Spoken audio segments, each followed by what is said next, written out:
Kani gadega pati CCTV, bat pidang pek yaki kubor baman kasngi. Kakanhon jong Nonghikai School Deficit kibaran hapo kashatri jong kasi Jaintia Deficit School Teachers Association bat ka Garo Hills Deficit School Teachers Employers Association henne kasngi kalai poetri ujamang kila Aipor biangi ka Sorkar Meghalaya Democratic Alliance Haduh kalai tere ubnajulio banwan ban aya karai halor ka jing menjurno jong ka Meghalaya Fifth Pay Commission ban petrikam no mardor ka jing seo tulap thamai Nonghikai School Deficit jong ka jilla hiborok kawai u president jong ka KJDSTA uba idi nong siang habaya keren bagi nong pathai kubor wilayah bagi Nonghikai School Deficit kilangnya ban ap ya kejing kular jong menteri rangba ukon rat ke sangma buun penurlong no ya kejing pentrikam ya kejing seo tulap thamai Nonghikai School Deficit hapo Sngi ubala khlai kini kejing kular ha kinoilam jong keseng haka arpunyo terek uyayong mentaus nam arjakat pra Jingïakhih kiba kanika kanhon Nonghikai School Deficit kilapan ablupa kin top ya kejing deng lamayong kaban sapelong haka sautereng bat haka santerek ujeliu bat sa kejing lang paitba kaban sapelong hapo madan yerong hab haka hendriu terek uba nong siang ulai thu susu balada ka Sorkar kadang ya ile kuman kaseng kat sa penjur susu de Jingïakhih kiba kamting kenang ban pen ko ngo ya ka Sorkar jilla bakan pentrikam no ya kimat jing dawa jongki. The outcome was not successful.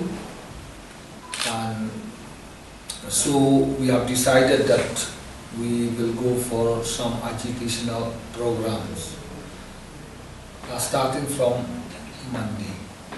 We have fixed it on the 3rd of this month, that is on Sunday.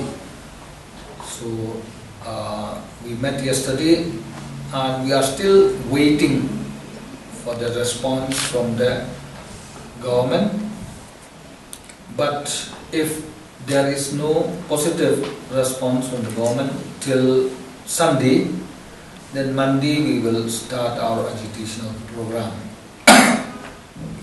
The first program will be wearing of black arms bands or flags by the teachers in the whole state of under the school system.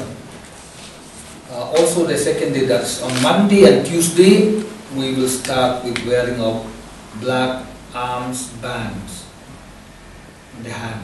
Okay. So and then on Wednesday, we will hold a rally at Madan Yorunhab, whereby we will invite all our teachers who fall under the deficit system to attend the rally at Madan Yorunhab Fire Brigade at 11 o'clock. So that will be our first phase of agitation. And if till the 6th of June, that is Wednesday, there is no response yet from the government, then we will intensify our agitational programs, which will be more aggressive, and that will be announced during the rally at Madan Yorunhab Fire Brigade. So these are the programs that we have chalked out. It's just a 3-day program initially, but we hope that the government will respond to our demand. If not, then by Thursday, I think we shall have some other type of education which will intensify this program.